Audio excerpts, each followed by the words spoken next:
Bismillahirrahmanirrahim. Assalamualaikum warahmatullahi wabarakatuh. Innal hamdalillah nahmaduhu wa nasta'inuhu wa nastaghfiruh wa na'udzu billahi min syururi anfusina wa min sayyiati a'malina. من يهده الله فلا مضل له ومن يضلل فلا هادي له وأشهد أن لا إله إلا الله وحده لا شريك له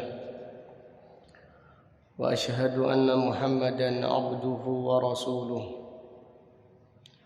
أما بعد فإن أصدق الحديث كتاب الله وخير الهدي هدي محمد صلى الله عليه وسلم وشر الأمور محدثاتها وكل محدثة بدعة وكل بدعة ضلالة وكل ضلالة في النار. اللهم فقهنا في الدين وعلمنا التأويل. اللهم علمنا ما ينفعنا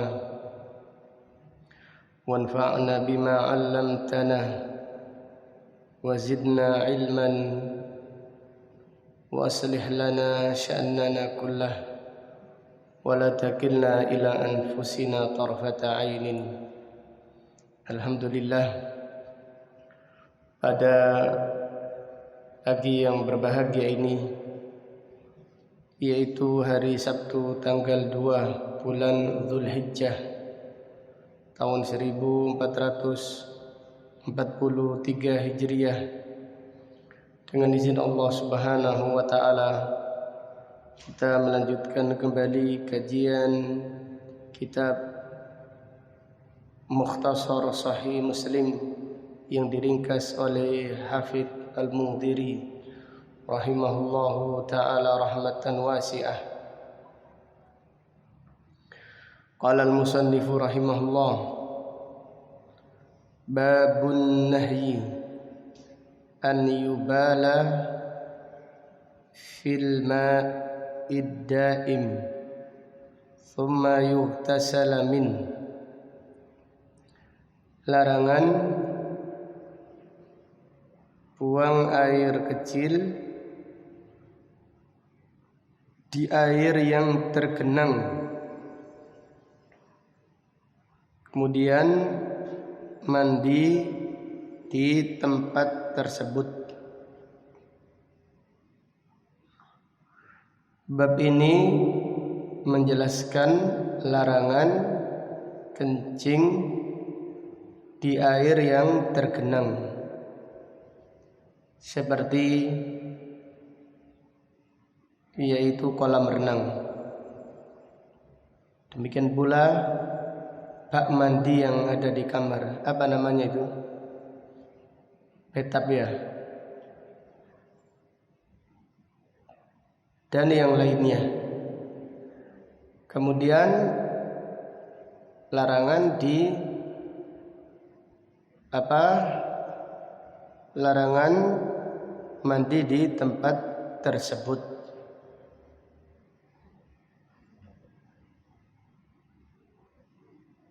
An Abi Hurairah, hadis nomor 111. An Abi Hurairah radhiyallahu anhu an Rasulillah sallallahu alaihi wasallam qala la yabulanna ahadukum fil ma'id da'im thumma yaghtasilu min. Dari Abu Hurairah radhiyallahu anhu, dari Rasulullah sallallahu alaihi wasallam, beliau bersabda, la yabulanna ahadukum fil ma'id da'im. Janganlah kalian kencing di air yang tergenang. Thumma yaghtasilu minhu. Kemudian mandi di air tersebut. Hadis berikutnya yaitu hadis nomor 112. An Abi Hurairah radhiyallahu anhu qala Rasulullah sallallahu alaihi wasallam la tabul fil ma'id daim alladhi la yajri thumma taghtasil minhu. Dari Abu Hurairah radhiyallahu anhu, ia berkata, Rasulullah sallallahu alaihi wasallam bersabda, janganlah engkau kencing di air yang tergenang, yang tidak mengalir, kemudian engkau mandi darinya. Dari dua hadis ini terdapat beberapa pelajaran yang bisa diambil. Yang pertama, larangan kencing di air yang tergenang. Larangan kencing di air yang tergenang. Kemudian yang kedua, adapun di air yang mengalir tidak mengapa kencing di tempat tersebut. Adapun air yang mengalir seperti sungai atau apalagi pantai, tidak mengapa kencing di tempat tersebut. Jadi yang dilarang adalah kencing di air yang mengalir, air yang apa? Tergenang. Adapun jika airnya mengalir, tidak mengapa kencing di tempat tersebut. Kemudian pelajaran berikutnya, larangan mandi di air tergenang yang dikencingi. Larangan mandi di air tergenang yang dikencingi. Ini apa ini prakteknya ini? Apabila kita, terutama mereka-mereka yang tidak paham agama, biasanya renang sekaligus apa? Kencing. Asarasan usan betul. Ya apa ini kita? Jadi kita dilarang mandi di air tergenang yang dikencingi. Ini dilarang. Maka kalau renang, lebih utama renang di sungai atau di tempat seperti pantai, itu lebih aman. Adapun di kolam renang yang umumnya orang-orang tidak paham, biasanya wallahu a'lam, mereka kencing di tempat tersebut. Jadi kalau itu benar-benar terjadi, maka kita janganlah renang, atau lebih utama tidak renang di tempat tersebut. Dan hukum renang itu secara syar'i itu sunnah, kita renang. Tapi yang harus dihindari adalah tempat yang campur baur. Ini yang harus dihindari. Demikian pula ikhtilat, campur baur, apalagi menampakkan aurat. Apalagi menampakkan aurat, iyadzan billah. Sekiranya campur dengan akhwat yang memakai pakaian yang syar'i itu dilarang. Jadi akhwat hendaklah renang di tempat yang tertutup, yang khusus bagian perempuan saja. Demikian. Karena ada larangan tersendiri, yaitu wanita dilarang mandi di tempat umum yang campur antara laki-laki dan perempuan, walaupun memakai pakaian yang syar'i. Ada yang yaitu renang memakai jilbab, mengawal anaknya. Ini pakaiannya syar'i tetapi perbuatannya menyelisihi syar'i, kecuali apabila di tempat yang tertutup yang khusus bagi perempuan saja. Demikian. Wallahu ta'ala a'lam. Ini menunjukkan bahwasanya Islam adalah dinun nadhafah, agama yang menjaga kebersihan. Kemudian bab berikutnya, jelas ya. Kalau ada pertanyaan langsung ditanyakan, tidak apa-apa. Setiap bab. Ini airnya karena najis atau gimana? Terus kalau dihubungkan dengan bahwa air yang terkena najis itu asal tidak berubah bau, warna dan rasanya itu tetap suci. Iya, pertanyaan bagus. Apakah airnya najis? Kalau airnya berubah bau, warna dan rasanya, maka najis. Kalau tidak, maka tidak najis. Walaupun demikian kita dilarang mandi walaupun airnya tidak najis. Kita dilarang mandi di tempat tersebut. Jadi karena dikhawatirkan najis, tapi belum tentu apa? Najis.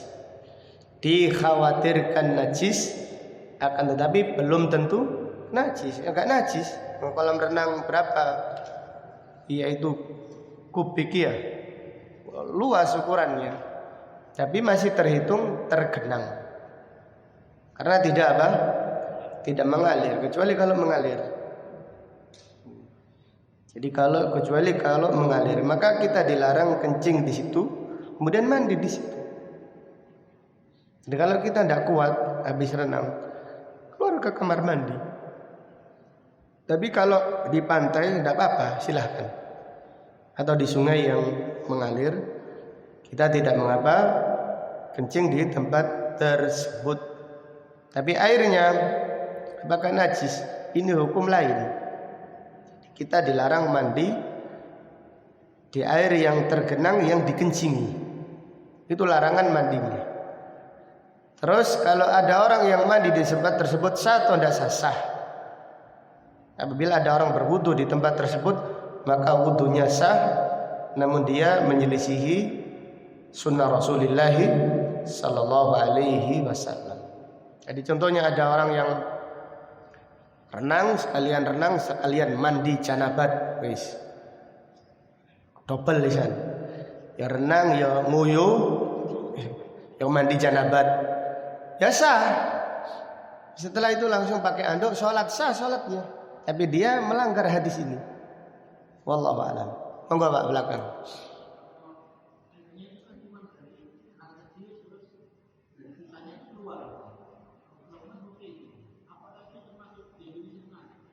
Gimana?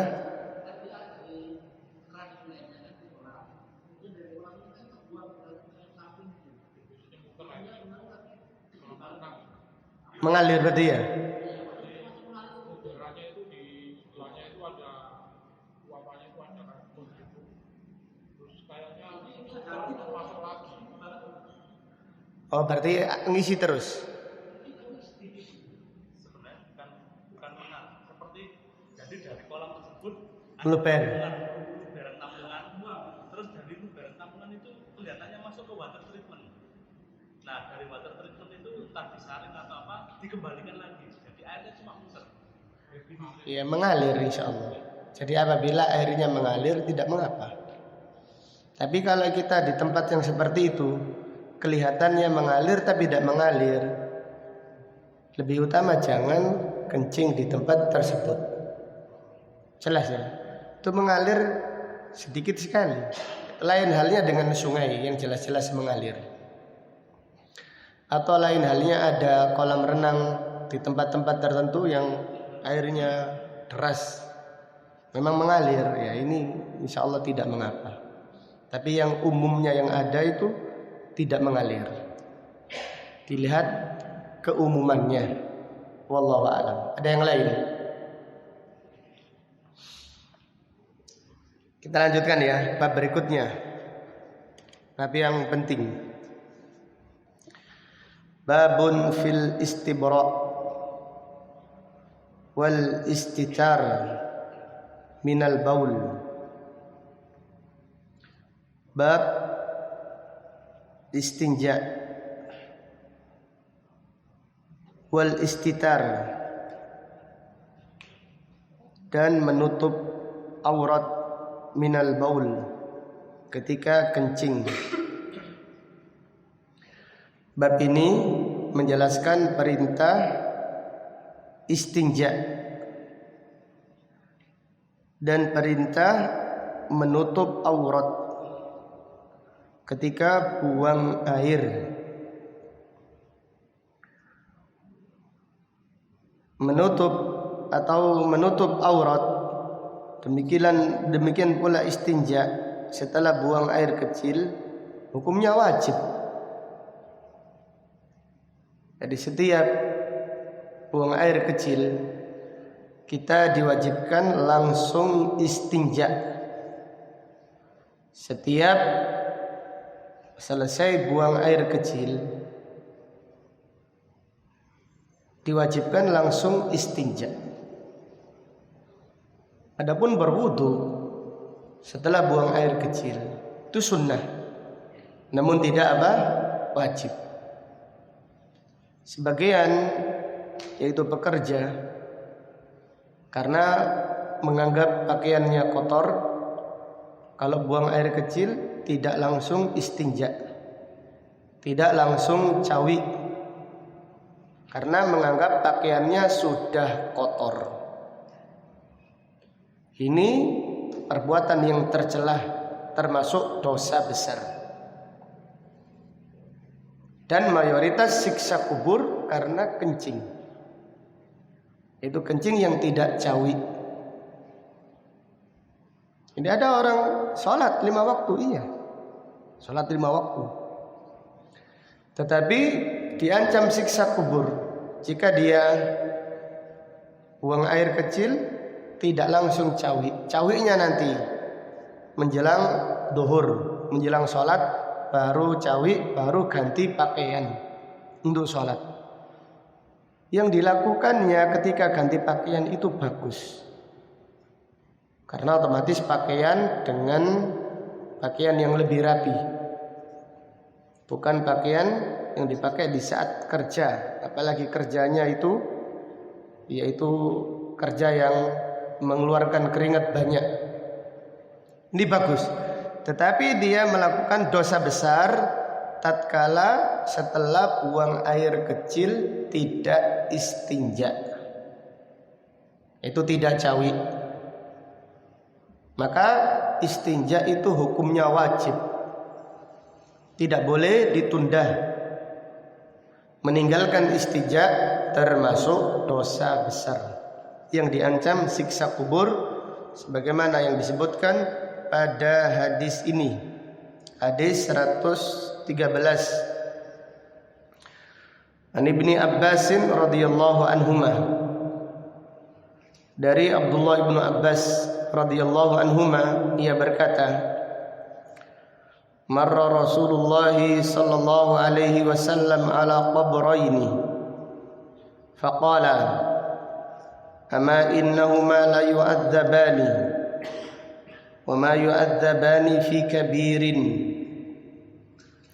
Dari Abdullah ibnu Abbas radhiyallahu anhuma, ia berkata, Rasulullah sallallahu alaihi wasallam melewati 2 kuburan.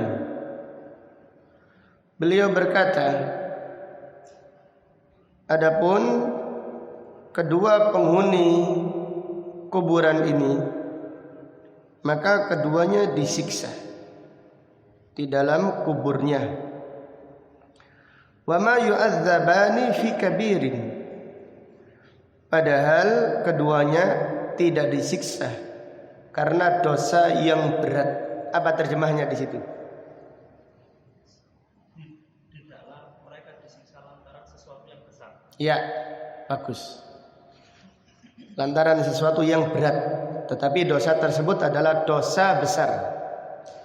Wa ma yu'adzabani fi kabirin, padahal keduanya tidak disiksa karena dosa yang berat untuk ditinggalkan.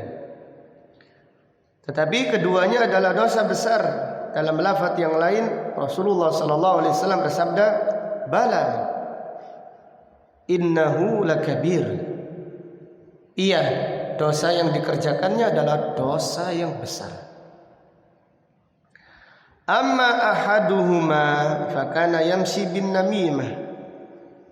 Salah satu dari keduanya selalu berjalan mengadu domba, suka ghibah, suka adu domba. Wa ammal akhar fakana la yastatiru min bauli. Adapun yang kedua, dia tidak istinja, tidak cawi setelah buang air kecil. Qala fada'a bi asibi ratbin fashaqqahu bithnaini. Nabi sallallahu alaihi wasallam meminta diambilkan pelepah kurma yang basah, lalu dibelah menjadi dua. Thumma gharasa ala hada wahidan wa ala hada wahidan. Kemudian Nabi sallallahu alaihi wasallam menancapkan satu pelepah kurma di kuburan yang satu lagi di kuburan yang kedua. Nabi sallallahu alaihi wasallam ditanya para sahabat, "Kenapa engkau melakukan itu ya Rasulullah?" Qala la'allahu an yukhaffafa anhuma ma lam yaibasa. Nabi sallallahu alaihi wasallam bersabda, semoga kedua penghuni kuburan ini diringankan siksanya sampai yaitu pelepah kurma ini kering, atau selama masa belum kering, semoga penghuni kuburan ini diringankan siksanya. Apa maksudnya? Harap diperhatikan ya, supaya tidak yaitu salah faham memahami hadis ini. Rasulullah sallallahu alaihi wasallam kasihan karena penghuni kuburan tersebut disiksa oleh Allah. Maka beliau berdoa agar Allah mengampuni dosanya. Maka Nabi sallallahu alaihi wasallam berdoa agar Allah mengampuni dosanya. Akan tetapi doanya Nabi sallallahu alaihi wasallam tersebut tidak dikabulkan oleh Allah. Tidak dikabulkan untuk mengampuni dosanya. Sehingga penghuni kuburan tersebut dibebaskan dari siksa kubur. Jadi kita perhatikan akhlaknya Nabi sallallahu alaihi wasallam. Tidak mungkin Nabi sallallahu alaihi wasallam mendoakan, "Ya Allah, ringankan siksanya." Tidak mungkin. Tapi beliau mendoakan agar Allah membebaskannya dari siksa kubur. Ya Allah, ampunkanlah dosanya, selamatkanlah, bebaskanlah dari siksa kubur. Kemudian doa tersebut tidak dikabulkan Allah. Maka Nabi sallallahu alaihi wasallam meminta agar Allah meringankannya, diringankan. Maka Allah meringankan siksa kubur kedua kuburan tersebut, dan ditandai oleh Nabi sallallahu alaihi wasallam, yaitu dengan pelepah korma yang masih basah. Selama pelepah korma ini masih basah, maka penghuni kuburan ini diringankan siksanya. Tapi kalau sudah kering, disiksa lagi. Dan dalam hadis yang lain, Nabi sallallahu alaihi wasallam bersabda bahwasannya penghuni kuburan tersebut diringankan siksanya bisyafaati, dengan doaku. Bukan pelepah kurma ini bisa meringankan siksa. Bukan kembang itu bisa meringankan siksa. Itu kondi. Ini ajaran dari mana? Kembang bisa meringankan apa? Siksa. Kembang itu tidak bisa meringankan siksa. Kendi juga tidak bisa menghilangkan dahaga mayit. Maksudnya apa? Dikasih kendi? Ada enggak kuburan-kuburan dikasih kendi? Maksudnya kalau mayitnya itu ngelak gitu ya, habis ditanya malaikat mungkar nakir, saya ngombe disi istirahat gitu. Iya, ini dari mana keyakinan itu? Maka yang perlu dipahami, pelepah kurma ini tidak meringankan siksa kubur. Kembang juga tidak meringankan siksa kubur. Yang meringankan siksa kuburan ini adalah doanya Rasulullah Sallallahu Alaihi Wasallam. Tuh, kenapa kok Nabi Sallallahu Alaihi Wasallam mendoakan supaya diringankan siksanya? Jawabannya, karena Nabi Sallallahu Alaihi Wasallam berdoa agar dibebaskan dari siksa kubur, ditolak oleh Allah. Maka Allah meringankan siksanya dengan doanya Rasulullah Sallallahu Alaihi Wasallam. Sehingga setelah pelepah kurma ini kering, penghuni kuburan ini disiksa lagi. Demikian, maka sekali lagi penghuni kuburan ini diringankan siksanya karena doanya Rasulullah Sallallahu Alaihi Wasallam, bukan karena pelepah kurma. Pelepah kurma ini hanya tandanya saja. Ini selama pelepah kurma ini masih basah, penghuni kuburan tidak disiksa sementara. Kalau sudah kering, maka dia akan disiksa lagi.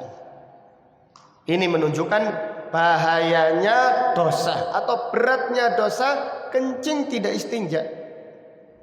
Nabi Shallallahu Alaihi Wasallam saja doanya tidak dikabulkan oleh Allah ketika itu. Yaitu mendoakan, ya Allah, ini orang ini kencing tidak istinja, ampunkanlah ya Allah.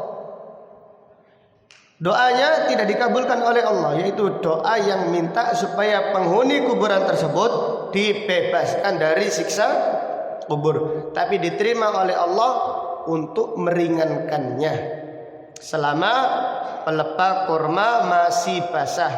Kalau sudah kering, maka penghuni kuburan tersebut akan disiksa lagi di dalam kuburnya karena dosanya, yaitu adu domba dan kencing yang tidak istinja. Wallahu ta'ala a'lam. Dari hadis ini terdapat beberapa pelajaran yang bisa diambil. Yang pertama, syafaqatun Nabi sallallahu alaihi wasallam li ummatihi, kasih sayang Nabi sallallahu alaihi wasallam kepada umatnya. Kasih sayang Nabi sallallahu alaihi wasallam kepada umatnya bukan hanya kepada yang baik saja, kepada yang pelaku dosa besar Nabi sallallahu alaihi wasallam pun kasih sayang, kasihan. Maka Allah Ta'ala berfirman, wa ma arsalnaka illa rahmatan lil alamin. Tidaklah kami mengutusmu melainkan supaya menjadi rahmat untuk alam semesta ini. Dari hadis ini terdapat pelajaran hirsu an-nabi sallallahu alaihi wasallam ala du'a li ummatihi, kesungguhan Nabi sallallahu alaihi wasallam di dalam mendoakan umatnya. Kesungguhan Nabi sallallahu alaihi wasallam di dalam mendoakan umatnya. Beliau sangat bersungguh-sungguh mendoakan. Maka ini yang kita lalaikan ya ikhwah. Ini yang dilalaikan oleh banyak para penuntut ilmu, banyak dari jamaah yang lupa tentang hal ini. Lihatlah Nabi sallallahu alaihi wasallam. Jadi ketika melihat ada dua orang disiksa di kubur, kalau kita diperlihatkan, contohnya kita sekiranya diperlihatkan ada orang disiksa kubur karena dosanya, kira-kira kita, iya apa kita nih? Paling-paling kita mengatakan kapok kon, rasa kon. Ini kita, jelas ya. Nabi Shallallahu Alaihi Wasallam mencontohkan kepada kita supaya tidak demikian. Beliau diperlihatkan oleh Allah sebagian gaib kepada, yaitu Nabi Shallallahu Alaihi Wasallam. Demikian pula kepada para nabi dan para rasul. Ketika melihat yaitu umatnya disiksa di kuburan gara-gara dosa besarnya, didoakan langsung. Demikian apabila kita melihat orang bermaksiat, doakan. Kalau kita nggak berani menasihati, doakan paling tidak. Ya Allah, ighfir li fulan, ampunkanlah fulan. Apabila muslim, berilah petunjuk kepada fulan. Apabila mereka kaum musyrik, ya Allah berilah petunjuk. Kita marah sebagai bentuk kecintaan kepada Allah. Tapi jika kita juga diperintahkan untuk mendoakan, demikian metode dakwanya para nabi dan para rasul. Mereka semangat berdakwah dan mereka juga semangat berdoa. Karena apa? Kalau kita ini diberi oleh Allah taufik untuk doa, maka Allah Subhanahu wa taala memberi taufik kita ikhlas di dalam berdakwah. Karena tanda keikhlasan berdakwah, tanda keikhlasan di dalam berdakwah adalah semangat berdoa. Berdoa kepada yang belum mengaji, mendoakan yang sudah mengaji, bahkan mendoakan jamaah yang lain, ustadz yang lain, didoakan. Apa yang berat bagi kita? Yang berat adalah kedengkian kita atau kebodohan kita. Kita tidak paham metode dakwanya para nabi dan para rasul. Maka jangan mengira orang itu kalau sudah tauhid sunnah pasti benar. Belum tentu. Bisa jadi orang dakwanya tauhid sunnah tapi mengajak kepada kelompok. Karena yaitu kedengkiannya atau ketidakikhlasannya. Syekh Muhammad bin Abdul Wahhab rahimahullah berkata, at-tanbihu 'alal ikhlas. Dari ayat yaitu firman Allah, "Qul hadhihi sabili ad'u ila Allah." Katakan ini adalah jalanku, aku mengajak manusia menuju Allah. Katakan ini adalah jalanku, aku mengajak manusia menuju Allah. Syekh Muhammad bin Abdul Wahhab berkata, at-tanbihu 'alal ikhlas. Ayat ini peringatan untuk ikhlas. Li'anna katsiran minan nas, karena banyak manusia lau da'a ilal haq, sekiranya mengajak kepada kebenaran, innama yad'u ila nafsi, dia mengajak kepada dirinya, kepada kelompoknya, kepada majelis taklimnya, kepada golongannya. Padahal ajarannya itu tauhid sunnah, Al-Quran hadis, ajarannya benar, tapi niatnya yang apa? Tidak benar. Untuk menepis itu semuanya, doakan. Jadi kita harusnya senang ada majelis taklim yang lebih hebat, yang lebih makmur, yang lebih masya Allah. Allahumma barik. Ya Allah berkahilah majelis taklim fulan. Ya Allah berkahilah majelis taklim sunnah. Bimbinglah mereka untuk semangat berdakwah, ikhlas karenamu, bukan karena golongan. Demikian. Jadi lisan ini tidak berhenti berdoa, sebagaimana tidak berhenti berdakwah. Demikian yang dicontohkan para nabi dan para rasul. Karena tidak ada satupun para nabi dan para rasul yang iri hati kepada nabi yang lainnya. Tidak ada. Tidak ada satupun para nabi dan para rasul yang iri hati kepada nabi yang lainnya. Maka ingatlah sejarah hadis yang panjang yang sudah kita baca, yaitu Nabi Musa dan Nabi Muhammad SAW, yang memiliki umat terbanyak adalah dua nabi ini. Bagaimana ketulusannya Nabi Musa kepada Nabi Muhammad SAW, sampai sholat yang seharusnya 50 waktu menjadi sholat 5 waktu sehari semalam. Allahu Akbar. Allahu Akbar. Demikian berlomba-lomba mengerjakan kebaikan, jangan disusupi penyakit hati. Jadi belum tentu orang itu dakwanya tauhid sunnah lalu dia itu mendakwakan kepada Allah, belum tentu. Belum tentu. Bisa jadi dia mendakwakan kepada dirinya, kepada golongannya. Contohnya, kalau dia melihat majelis taklim yang lain, jadi kita antum-antum juga sama. Kalau melihat jadwal yang lain, apa ini? Jangan disepelekan, doakan, masya Allah, Allahumma barik, ya Allah berkahilah, ya Allah mudahkanlah. Demikian, itu orang yang bersih. Maka ikhlas itu bersih murni, seperti susu yang tidak ada campuran darah dan kotorannya. Allah Ta'ala berfirman, wa inna lakum fil an'ami la'ibrah. Sesungguhnya Allah memberikan ibrah untuk kalian pada binatang ternak. Wa inna lakum fil an'ami la ibrah nusqikum mimma fi butuniha min baini farthin wa labanin khalisan sa'iran lisyaribin. Kami memberi kalian minum dari susu yang keluar dari perut binatang, yaitu yang bersih dari darah dan kotoran, khalisan, murni, yang layak untuk diminum, khalisan sa'iran lisyaribin. Jadi demikian. Maka lihatlah pada hadis ini Nabi SAW mendoakan. Jadi dakwah itu bukan yaitu sekedar semangat berdakwah, mengajak kepada tauhid dan sunnah, yaitu inti dakwah. Tapi juga hati harus ditata. Kita kepada siapa berdakwah ini? Karena Allah yang menyampaikan. Allah akan menyampaikan. Siapa yang ikhlas dakwanya karena Allah, Allah yang akan memberkahi langkahnya. Walaupun seluruh dunia memusuhinya, walaupun seluruh dunia menghadangnya atau menghalanginya, Allah yang akan menyampaikannya. Karena apa? Karena kejujurannya, keikhlasannya di dalam memperjuangkan agama Allah Subhanahu wa taala. Demikian. Jadi janganlah kita fanatik. Orang-orang yang fanatik itu orang yang tidak ikhlas di dalam berdakwah dan tidak ikhlas di dalam menuntut ilmu. Jadi orang-orang yang fanatik kepada gurunya itu orang yang kurang ikhlas, atau bisa dikatakan tidak ikhlas di dalam apa? Menuntut ilmu. Seharusnya ada jamaah yang lain. Masya Allah, kaji di mana? Jam berapa? Jam 8 pas jamnya. Oh Masya Allah, Allahumma barik. Semoga Allah memberkahi. Semangat ya akhi, belajar semangat. Istiqamah ya akhi.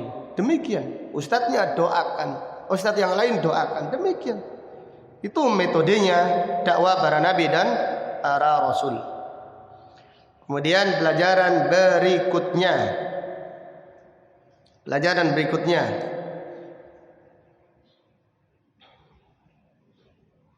Tidak istinja setelah kencing, termasuk dosa besar.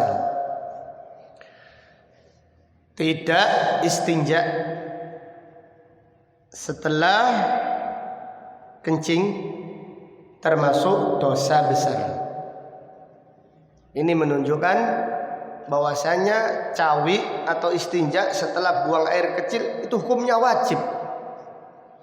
Kalau ditinggalkan berarti melakukan dosa besar. Kenapa dikatakan dosa besar? Karena diancam siksa kubur. Karena dosa yang diancam siksa itu bukan dosa ringan, tetapi dosa tersebut adalah dosa yang besar di sisi Allah Ta'ala. Kemudian pelajaran berikutnya dari hadis ini dapat pelajaran annal ghibah min asbabi adabil qabr, bahwasannya ghibah penyebab siksa kubur. Bahwasannya ghibah penyebab siksa kubur. Ini dosa yang ringan bagi penuntut ilmu. Jadi penuntut ilmu itu insya Allah mereka dijaga oleh Allah dari zina, dari narkoba, dari main perempuan, atau dari minum-minuman keras. Ini sudah insya Allah keumumannya demikian. Tapi ada dosa yang harian bagi penuntut ilmu, ghibah. Ini dosa besar, bukan dosa ringan. Ini termasuk dosa yang besar, ghibah. Maka lihatlah orang pada hadis ini, ghibah, adu domba. Itu ghibah dan adu domba. Kenapa kok disebutkan ghibah? Karena adu domba itu awalnya ghibah. Dan orang yang ghibah mau tidak mau dia pasti adu domba. Tidak ada orang ghibah ikhlas karena Allah. Tidak ada. Saya ghibah tapi ikhlas karena Allah. Ini ya ghibah. Sampai ghibah ini adu domba. Maka Nabi SAW mendefinisikan ghibah dzikruka akhaka bima yakrah. Engkau menyebut aib saudaramu yang mereka tidak menyukai. Itu ghibah. Ghibah mengakibatkan siksa kubur. Maka hendaklah kita meminta kepada Allah. Di antaranya ketika kita berangkat ke masjid, minta supaya lisan ini dijaga oleh Allah. Allahumma ja'al fi qalbi nuran wa fi lisani nura. Wa fi lisani nura, ya Allah, jadikan cahaya di mulut ini supaya tidak ghibah. Ini kita gosip tetangga, gosip ini, gosip itu. Senang sekali ikut-ikutan, ikut nimbrung di dalam hal-hal yang tidak bermanfaat tersebut. Tetapi hati-hatilah, itu termasuk dosa yang besar di sisi Allah Ta'ala. Kemudian pelajaran berikutnya dari hadis ini terdapat pelajaran tidak disunnahkan menancapkan pelepah kurma di atas kuburan. Demikian pula tidak disunnahkan menabur kembang. Kembang apa biasanya? Kembang apa? Kembang Kamboja ya? Hah? Tujuh apa? Iya, itu tidak siksa. Itu tidak meringankan siksa kubur dan tidak membebaskan siksa kubur. Maka suruh meneliti hadis ini. Mereka yang dai-dai kondang yang mengatakan ini Nabi Shallallahu Alaihi Wasallam memasang pelepah kurma. Apakah kita diperintahkan juga melakukannya? Mayoritas sahabat tidak melakukannya. Abdullah bin Abbas tidak berwasiat, perawi hadis. Abdullah bin Abbas tidak berwasiat kalau meninggal dunia pasang pelepah kurma. Gak ada. Jadi pada saat memang ada sebagian sahabat seperti Buraidah ibnul Husayb, tapi pendapat beliau itu marjuh, dhaif, yang menyelisihi jumhur para sahabat seluruhnya. Abu Bakar, Umar, Utsman. Abdullah bin Abbas sendiri tidak melakukannya. Kenapa? Karena sebab Nabi Shallallahu Alaihi Wasallam memasang pelepah kurma ini karena beliau berdoa agar Allah mengampuni penghuni kuburan ini supaya dibebaskan dari siksa kubur. Tetapi doanya itu tidak dikabulkan oleh Allah. Akan tetapi Allah mengabulkan untuk meringankan, bukan untuk membebaskan. Maka Nabi SAW berdoa, baik ya Allah, ringankan siksanya selama pelepah kurma ini masih apa? Masih basah.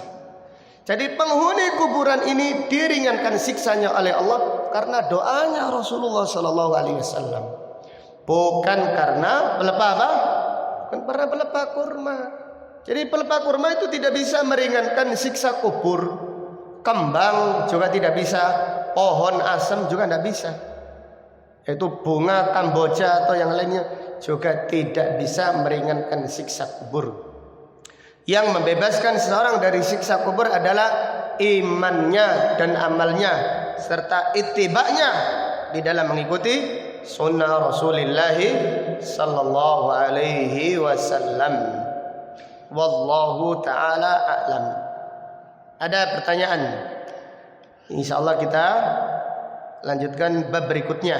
Sebelum kita lanjutkan, kita buka pertanyaan setiap bab. Monggo silahkan. Jelas ya babnya ya? Ada pertanyaan, monggo silahkan. Ada yang belum paham tentang hadis nomor 113 bisa langsung ditanyakan. Karena kita ini ngaji fikih.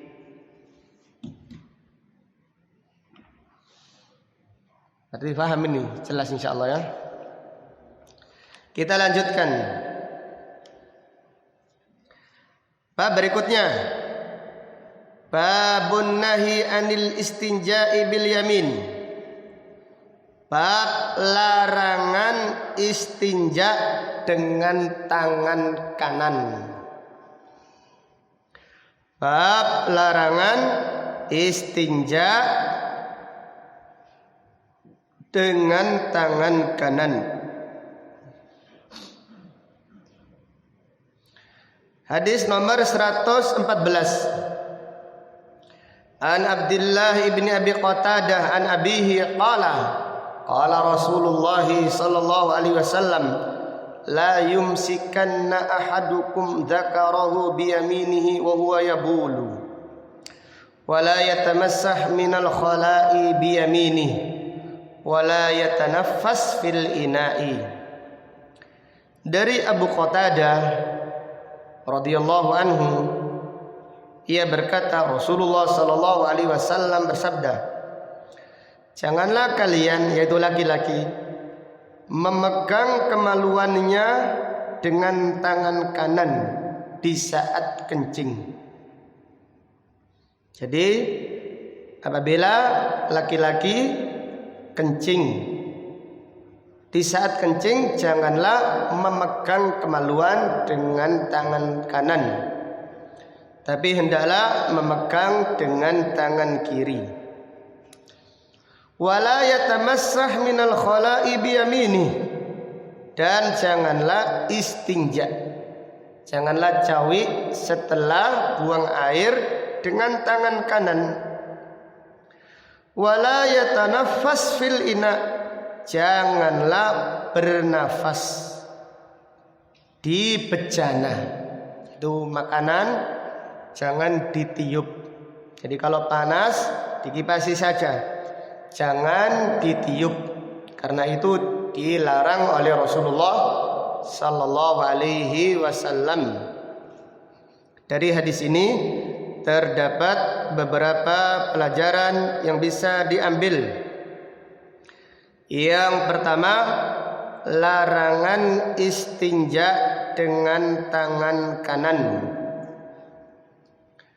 Larangan istinja dengan tangan kanan. Kemudian pelajaran berikutnya, larangan memegang kemaluan dengan tangan kanan di saat kencing. Larangan memegang kemaluan dengan tangan kanan di saat kencing. Jadi supaya kencingnya tidak kemana-mana, peganglah dengan tangan apa? Kiri. Jangan memegangnya dengan tangan kanan. Kemudian pelajaran berikutnya,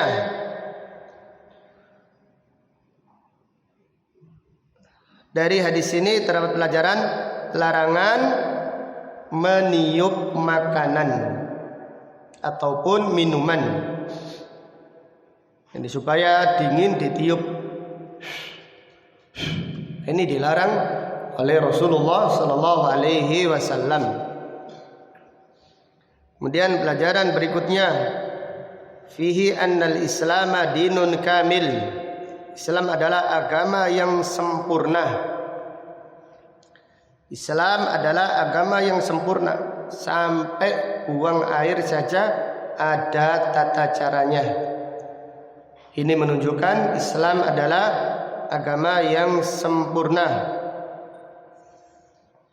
Kemudian pelajaran berikutnya, kebiasaan bernilai ibadah dengan niat dan mengikuti sunnah.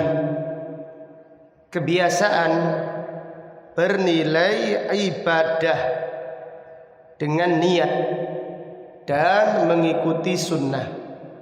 Jadi buang air itu kebiasaan.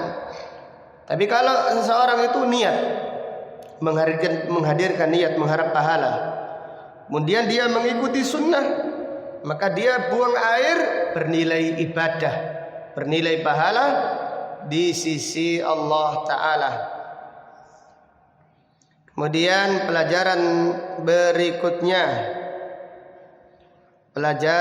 berikutnya fihi dhammul bid'ah, celaan bagi ahlu bid'ah, celaan bagi ahlul bid'ah yang menambahkan syariat yang tidak dicontohkan oleh Rasulullah sallallahu alaihi wasallam. Padahal Nabi sallallahu alaihi wasallam sudah mengajarkan segala sesuatu. Jangankan tata cara ibadah. Jangankan tata cara ibadah, tata cara buang air, tata cara makan, tata cara hubungan suami istri, itu semuanya diajarkan oleh Rasulullah sallallahu alaihi wasallam. Apalagi untuk sholat, untuk puasa, untuk amalan-amalan yang berhubungan dengan ibadah mahdhah, pasti lebih dijelaskan oleh Rasulullah sallallahu alaihi wasallam dengan detail. Maka hadis ini adalah bantahan kepada ahlul bid'ah yang menambahi syariat atau amalan yang tidak dicontohkan oleh Rasulullah sallallahu alaihi wasallam. Kemudian pelajaran berikutnya, disunnahkan menggunakan tangan kiri untuk hal-hal yang kotor. Disunnahkan menggunakan tangan kiri untuk hal-hal yang kotor, seperti buang sampah atau istinja, ngupil ya, ngupil. Ngupil ini tangan apa ini? Kotor atau bersih itu? Kotor itu.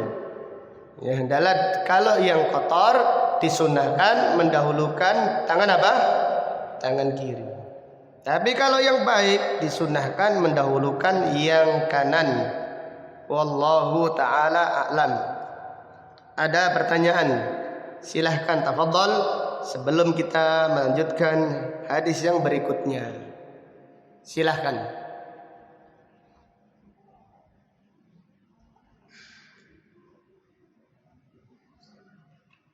Baik, kita lanjutkan. Bab berikutnya. Babun al-istinja'u bil ma' minat tabarruz. Bab istinja dengan air setelah buang air besar. Bab ini menjelaskan wajibnya istinja dengan air setelah buang air, baik itu buang air kecil ataupun buang air besar. Janganlah diganti dengan yang lainnya selama ada air, karena pada asalnya bersuci dari hadas dan bersuci dari najis itu menggunakan air. Al-aslu fit thahara bil ma'. Pada asalnya bersuci itu dengan air. Baru kalau tidak ada air, wudunya diganti dengan tayammum. Dan jika tidak ada air, baru istinjanya diganti dengan istijmar. Itu cawinya diganti dengan tisu. Jika tidak ada apa?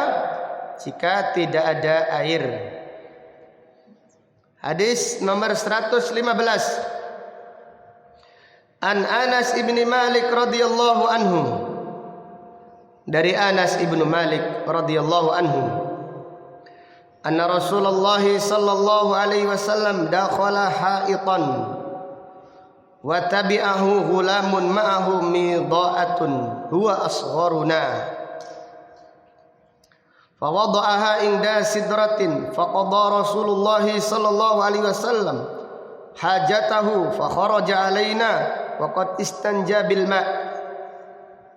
Dari Anas bin Malik, ia bercerita bahwasannya Rasulullah sallallahu alaihi wasallam masuk ke dalam kebun dan diikuti anak kecil yang membawa air wudunya Nabi sallallahu alaihi wasallam. Huwa asgharuna, anak itu adalah anak yang paling kecil di antara kita.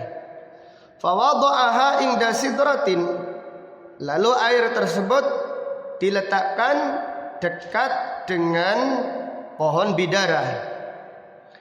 Faqada Rasulullah sallallahu alaihi wasallam hajatahu. Rasulullah sallallahu alaihi wasallam buang hajat. Fa kharaja ilaina, kemudian beliau keluar. Waqad istanja bil ma', dan beliau sudah istinja dengan air. Dari hadis ini terdapat pelajaran yang bisa diambil. Fihi wujubul istinja bil ma', wajib istinja dengan air. Wajib istinja dengan air, kecuali apabila tidak ada air, boleh diganti dengan batu atau yang sejenisnya sekarang dengan tisu.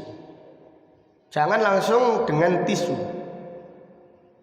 Jangan langsung dengan tisu apabila ada apa? Ada air. Kemudian pelajaran berikutnya, fihi fadlu khidmatil alim, keutamaan berkhidmah kepada seorang guru. Keutamaan berkhidmah kepada seorang guru. Maka lihatlah Anas bin Malik, khadimu Rasulullah sallallahu alaihi wasallam, berkhidmah kepada Nabi sallallahu alaihi wasallam selama 10 tahun.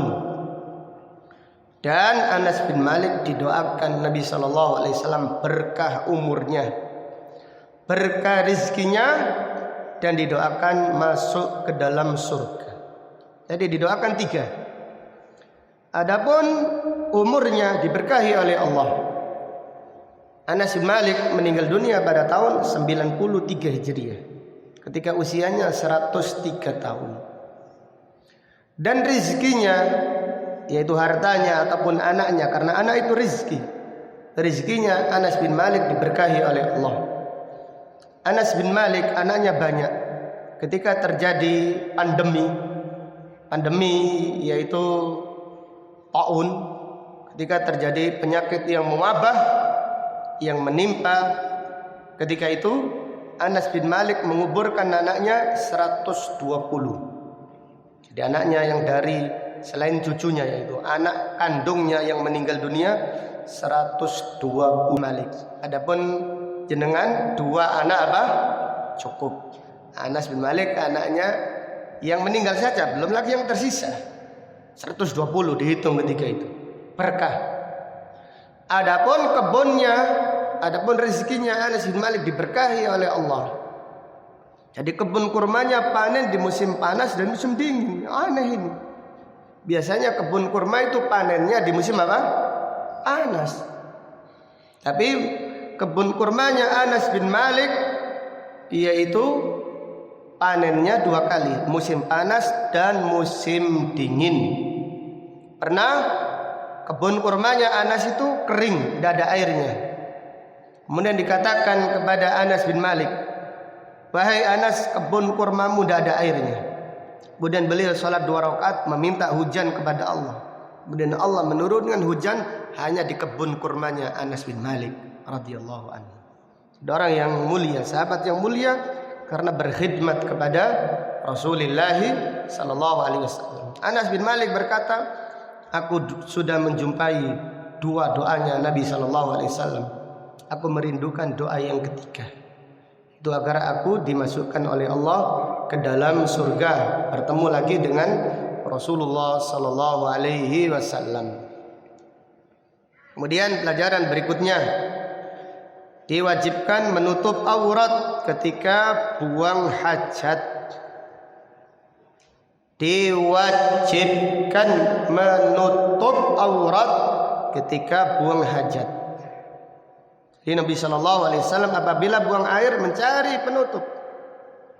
Jadi kalau di tempat terbuka, beliau ke tengah-tengah padang pasir sampai tidak kelihatan, mencari gundukan pasir supaya tidak kelihatan. Tapi kalau di tempat-tempat tertutup, beliau mencari pohon seperti pohon bidara atau yang lainnya. Yang penting bukan tempat lalu lalang apa? Manusia dan tempat berteduh. Kemudian pelajaran berikutnya,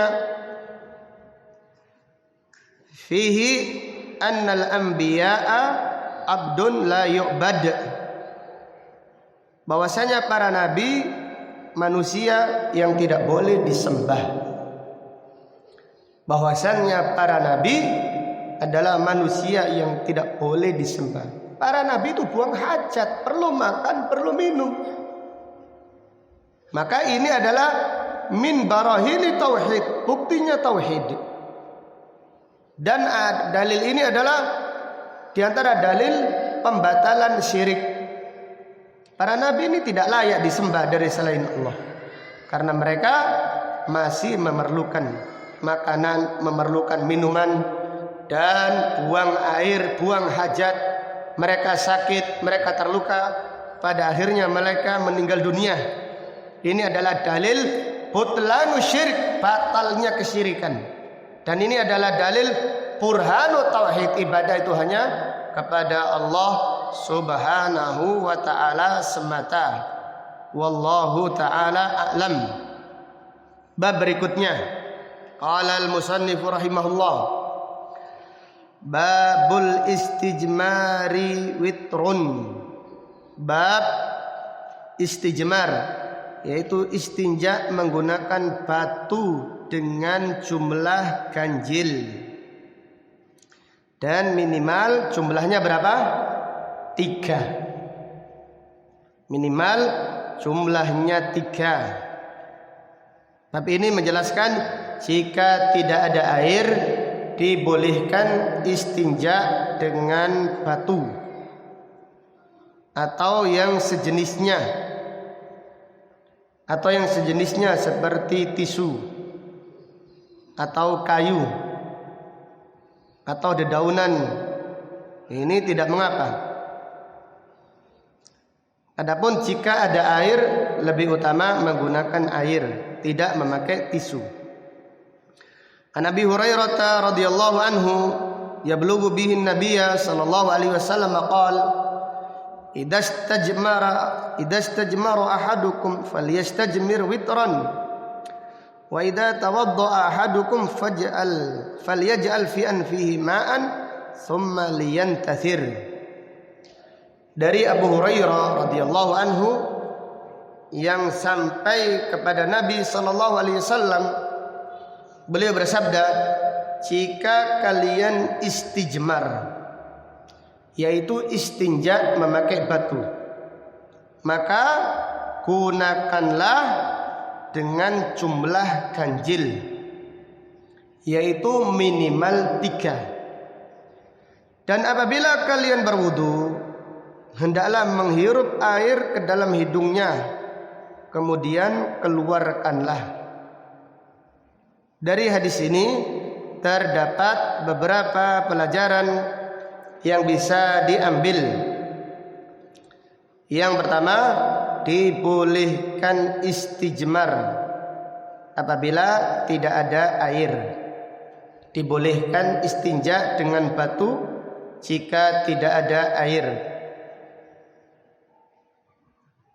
Kemudian pelajaran berikutnya, perintah istinja dengan batu.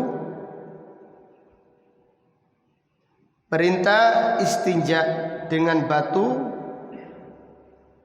yaitu jumlahnya ganjil, dengan jumlah ganjil. Perintah istinja menggunakan batu dengan jumlah ganjil. Ganjil ini minimal berapa tadi? Minimal 3. Jadi minimal 3. Boleh 5 atau lebih dari itu. Adapun 1 tidak cukup. Kemudian pelajaran berikutnya, sisa najis. Sisa najis setelah istinja dengan batu dimaafkan. Sisa najis. Sisa najis setelah istinja dengan batu dimaafkan. Jadi setelah buang air besar contohnya, tidak mungkin bersih. Tidak mungkin bisa bersih jika istijmar, jika istinjanya memakai apa? Batu atau tisu. Ini tidak bisa. Maka sisa-sisa najis tersebut dimaafkan oleh Allah Subhanahu wa ta'ala. Yang penting sudah dibersihkan dengan 3 batu.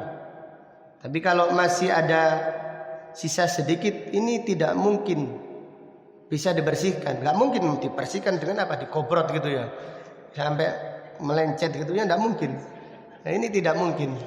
Maka ini dimaafkan. Demikian pula memakai tisu. Cukup 3 kali. Kalau masih ada sisanya maka ini dimaafkan. Wallahu ta'ala a'lam. Bab berikutnya. Ya silahkan. Terkait masalah ini, saya punya saudara yang mohon maaf ya, dia punya penyakit ambeien. Nah, dia ketika habis buang air besar atau berhajat pakai air, tapi ketika sudah dianggap bersih, terus kemudian dia melakukan aktivitas seperti biasa. Setelah buang air besar kan berdiri berjalan begitu. Nah, menurut dia tadi saat membersihkan itu sudah bersih dengan air, tapi setelah itu Keluar. Ada yang mungkin tersisa atau apa keluar, sehingga terkadang itu sering dia mendapati di celananya. Nah, terus kemudian sama beliaunya itu diakali dengan menempelkan tisu, sehingga sisa yang keluar tadi itu tertempel di situ. Nah, hal itu biasanya diharapkan sampai dia ngerasa benar-benar bagian belakangnya itu kering, baru tisunya dibuang.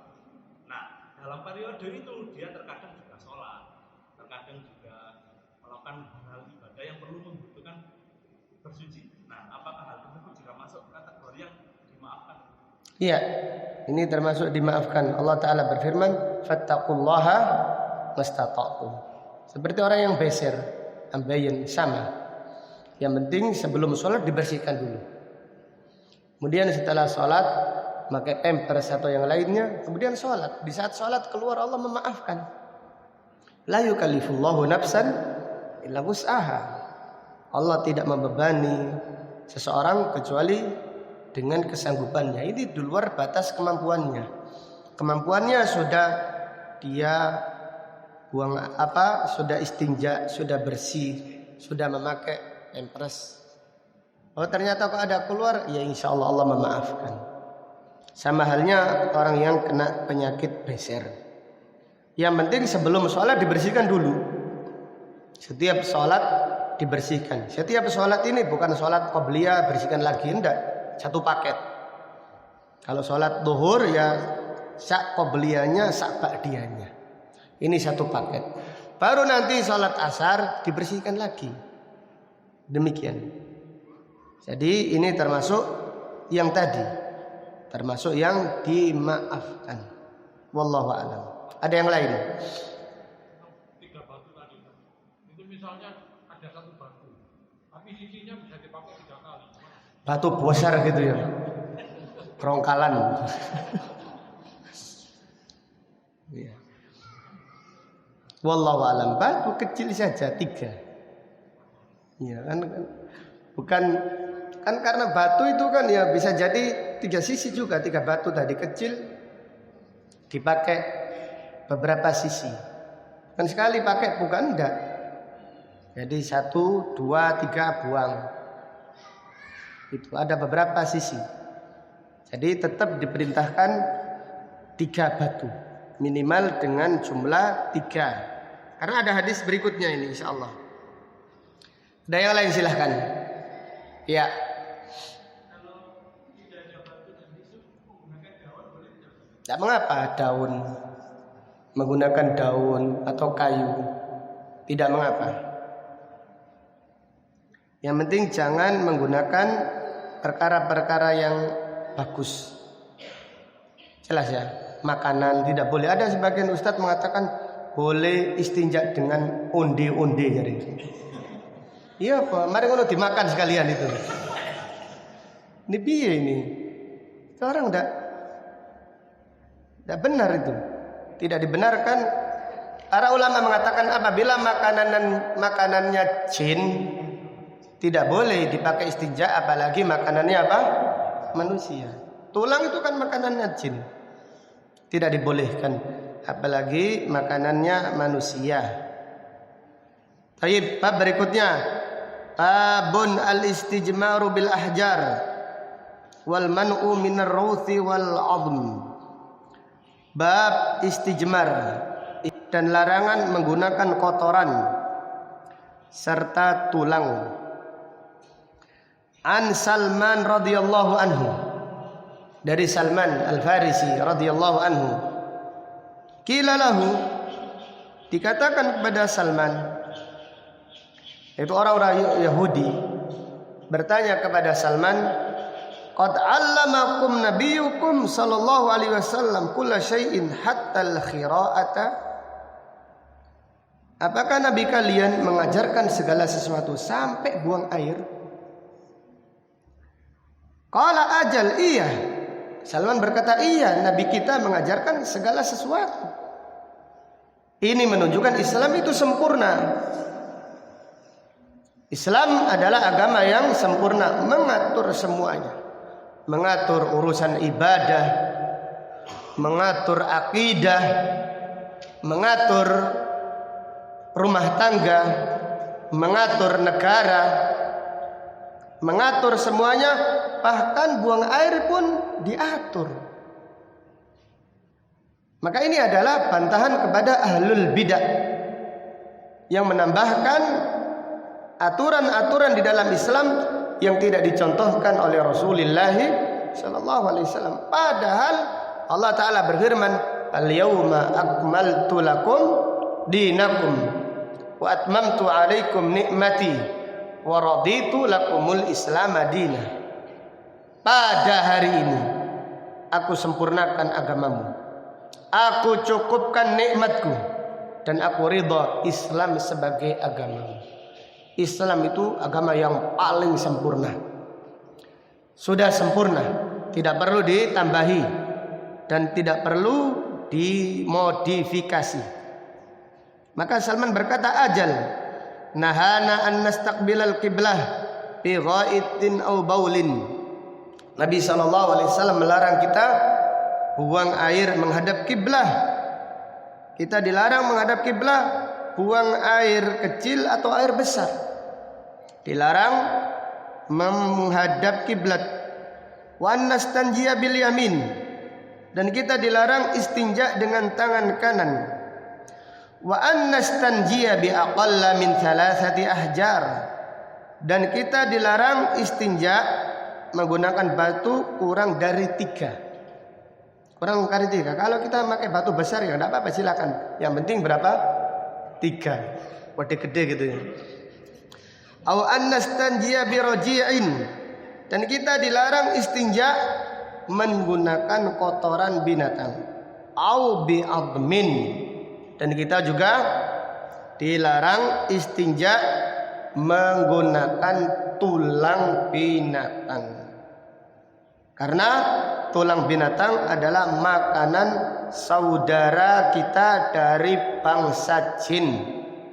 Apabila mereka menemukan tulang lalu membaca bismillah, daging-dagingnya kembali seperti utuh, lalu mereka makan.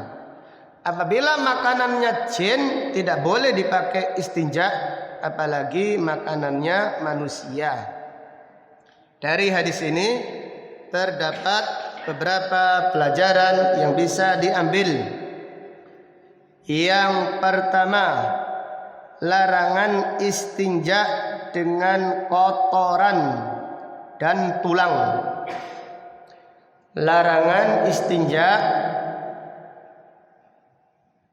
dengan kotoran, itu kotoran binatang atau tulangnya binatang.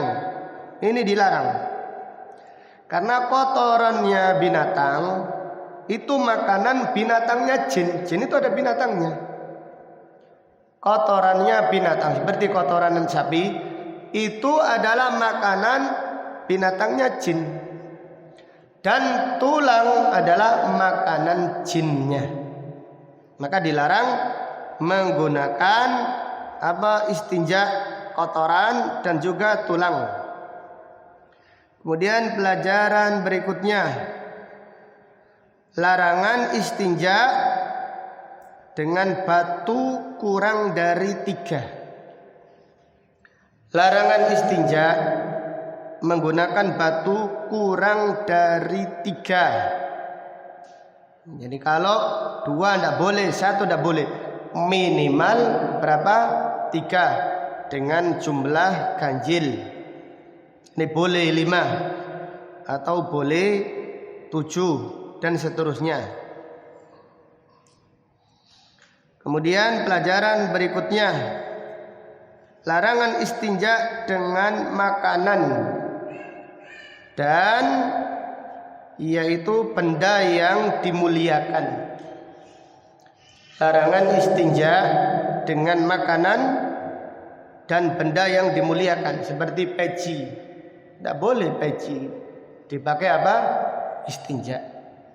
Ini istinja menggunakan tisu atau batu atau daun atau kayu atau benda-benda yang lainnya. Wallahu ta'ala a'lam. Kita lanjutkan bab berikutnya. Ada pertanyaan tentang masalah ini? Silahkan. Iya, tisu minimal 3, kecil-kecil aja 3 kali. Dikiaskan dengan jumlah batu. Wallahu a'lam. Ada yang lain silahkan. Masalah kehati-hatian itu aku kan kayak di mall-mall itu ya. Air ada, cuman Nggak disediakan. nggak disediakan, tapi disediakan tisu. Itu gimana? Kan ada disemprot juga, ada itu. Semprotan itu ada. Ya, kadang-kadang cuma tisu aja. Tapi ada di toiletnya itu ada. Untuk istinja itu ada. Hah? Ada. Ya kalau nggak ada ya gimana ya, terpaksa. Terpaksa memakai tisu. Sehingga kita merasakan peliket-peliket kayak mana gitu. Maka jangan suka ke mall. Jangan suka ke mall, ngapain ke mall?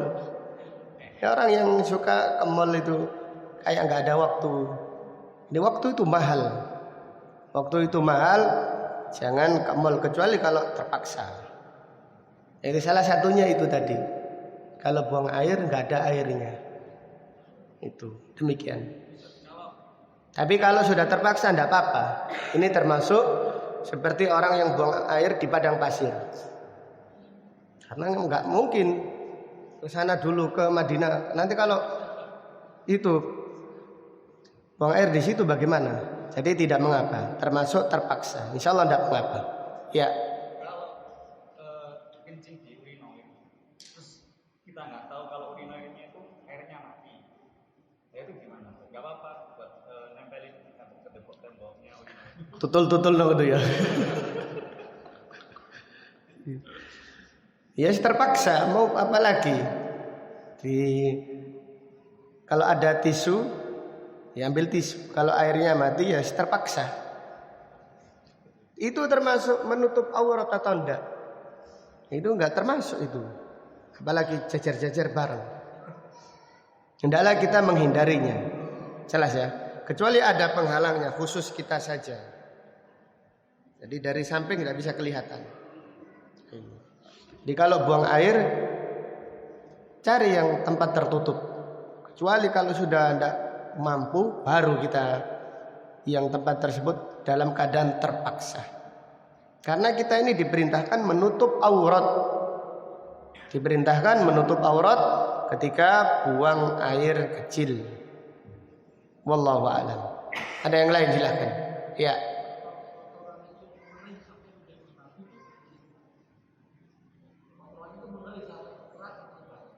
Kotoran sapi tadi. Iya, itu tetap kotoran, bukan batu namanya. Namanya tetap kotoran.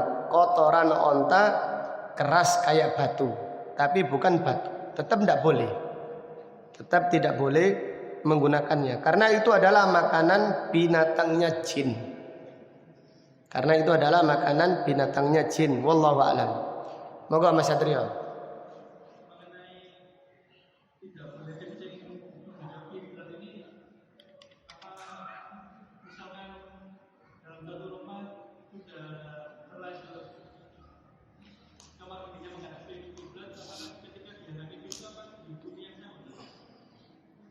Ya, larangan kencing menghadap kiblat Kalau di rumah yang toiletnya sudah terlanjur menghadap kiblat, yang dilakukan oleh Abu Ayyub Al-Ansari, badannya yang menghadap, toiletnya biarkan menghadap, sepenting kita tidak menghadap kiblat.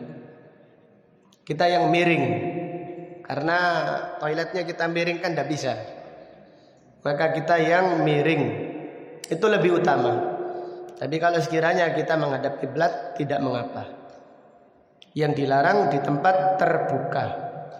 Hanya saja kalau kita tidak menghadap kiblat kita mendapatkan pahala sunnah. Kalau kita tidak menghadap kiblat kita mendapatkan pahala sunnah. Karena tadi kebiasaan bernilai ibadah dengan niat dan mengikuti apa? Sunnah. Wallahu ta'ala a'lam. Ada yang lain? Kita lanjutkan. Babul intifa' bi'uhubil maitah. Bab memanfaatkan kulitnya bangkai.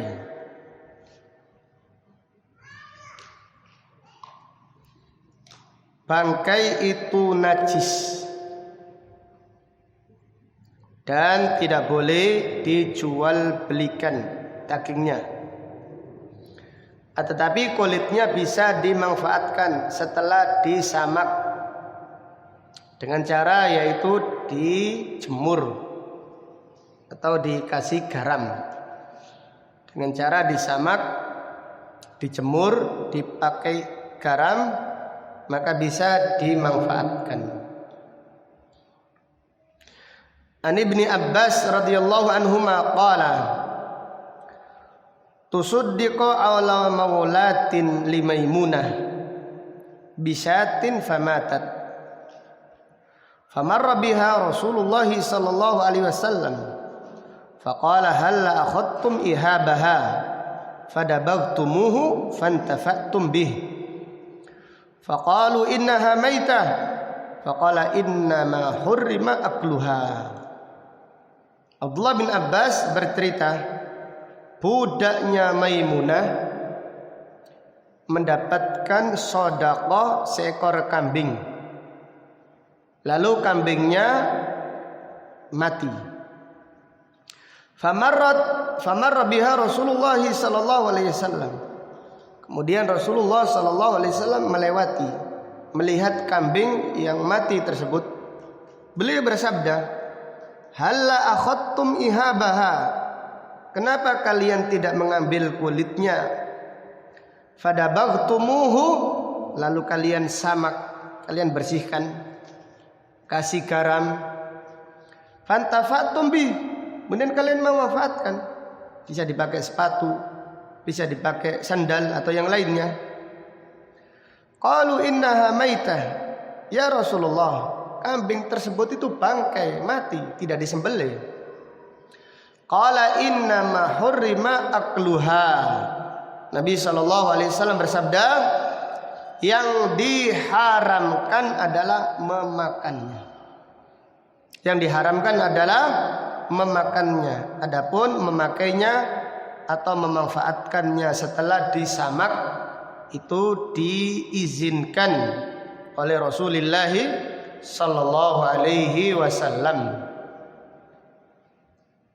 Dari hadis ini terdapat beberapa pelajaran yang bisa diambil. Yang pertama, dibolehkan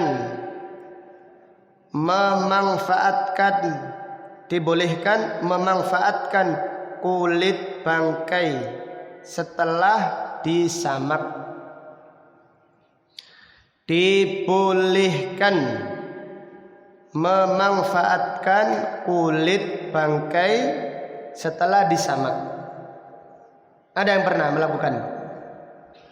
Yaitu kulit bangkai kambing atau sapi, kemudian kulitnya dibentangkan seperti itu, kasih garam, kemudian dijemur. Setelah itu dimanfaatkan, dipakai sepatu atau dipakai sandal atau ikat pinggang atau yang lainnya, ini tidak mengapa. Kemudian bab berikutnya, babun idza dubighal ihabu faqad tahura. Bab kulit bangkai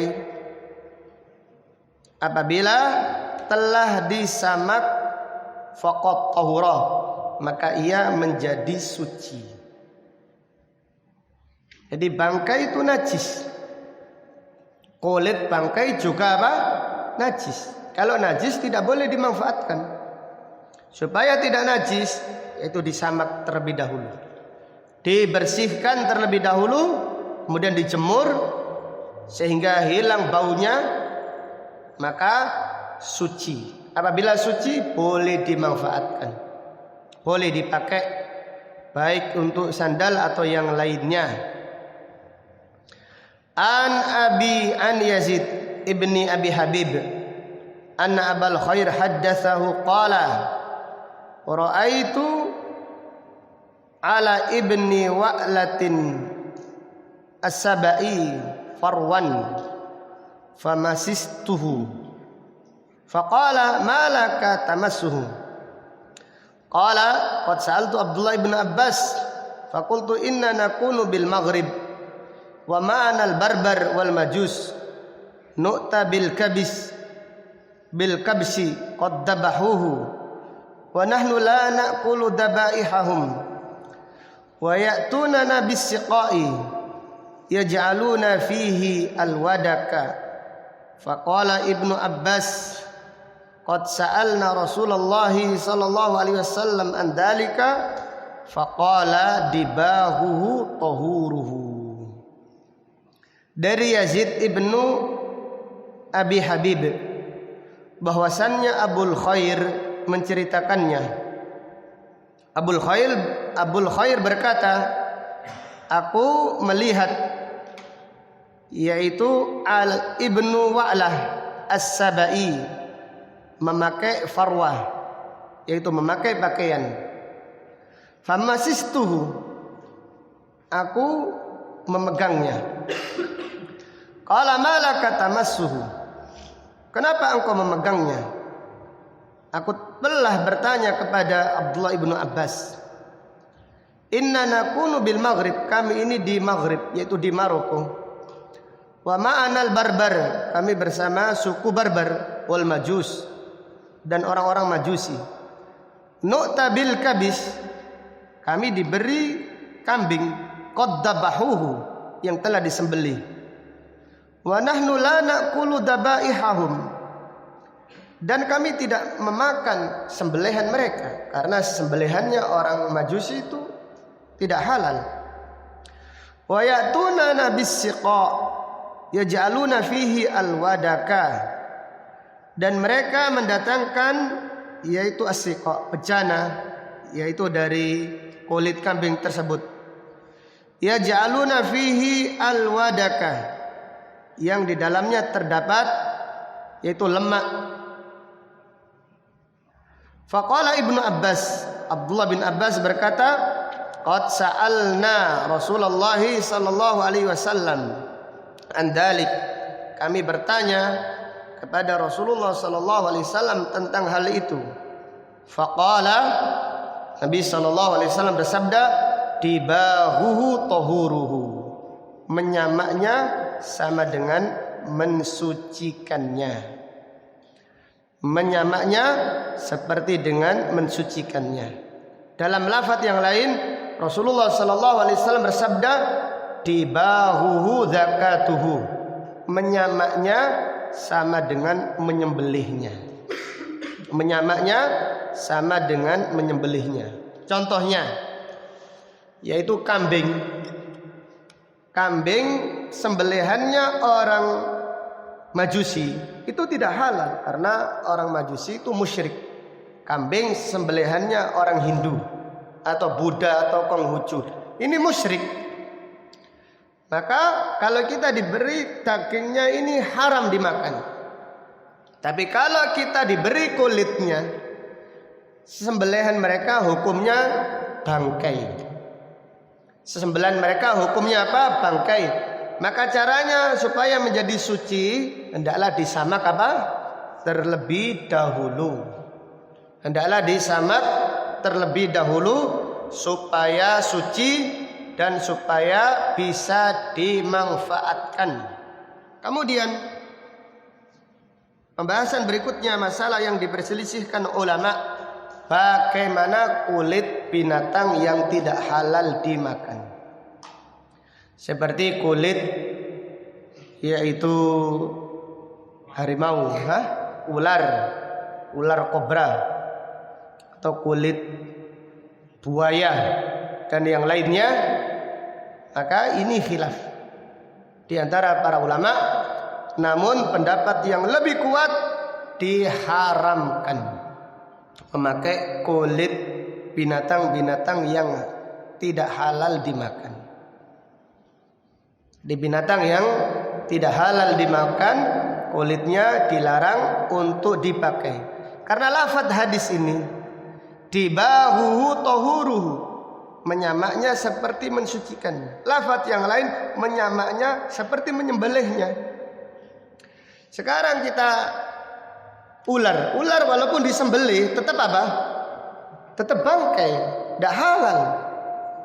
Jadi ular ini walaupun disembelih secara syar'i, ini ular kobra katanya, ini dompet dari kulit kobra yang disembelih sesuai dengan syariat Islam. Walaupun disembelih tetap tidak halal.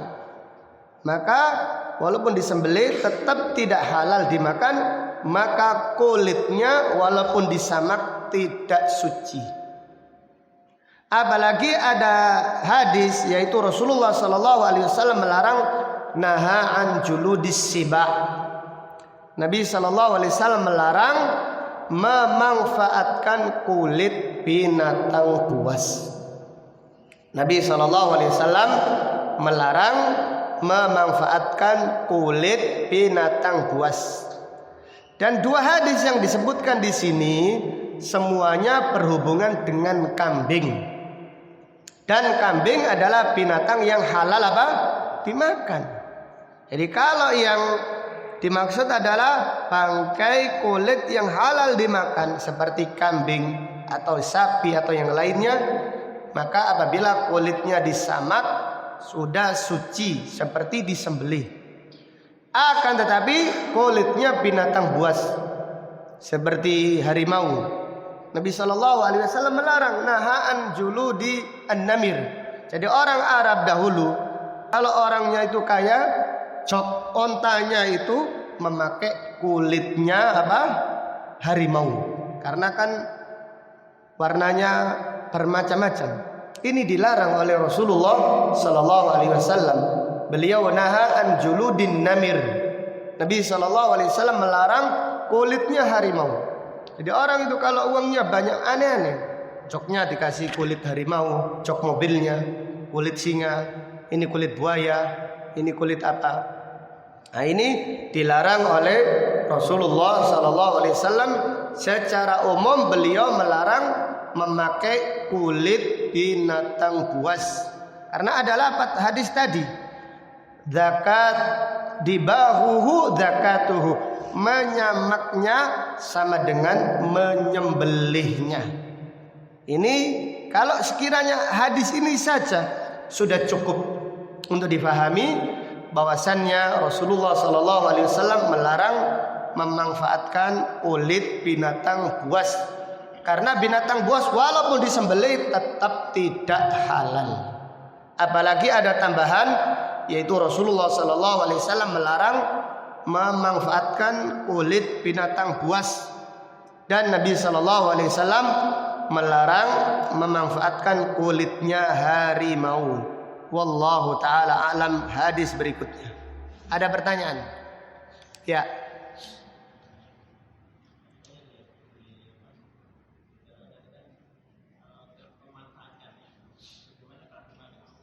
Gimana?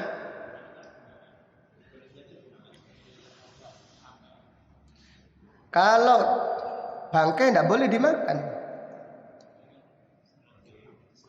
Suci dipakai, bukan suci dimakan. Jelas suci dipakai, seperti minyak wangi ada alkoholnya. Ini suci dipakai. Tapi kalau dimakan, diminum, dicampur air ini mengandung alkohol, otomatis memabukkan. Jelas ya? Kalau sembelih tidak apa-apa. Kalau kulit binatang yang disembelih dijadikan rambak tidak masalah, itu halal.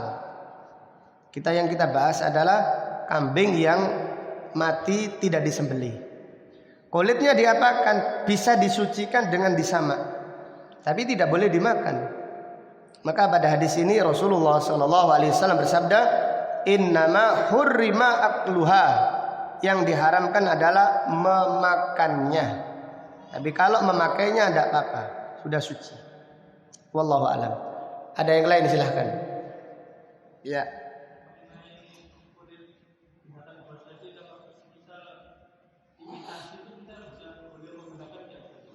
Gimana?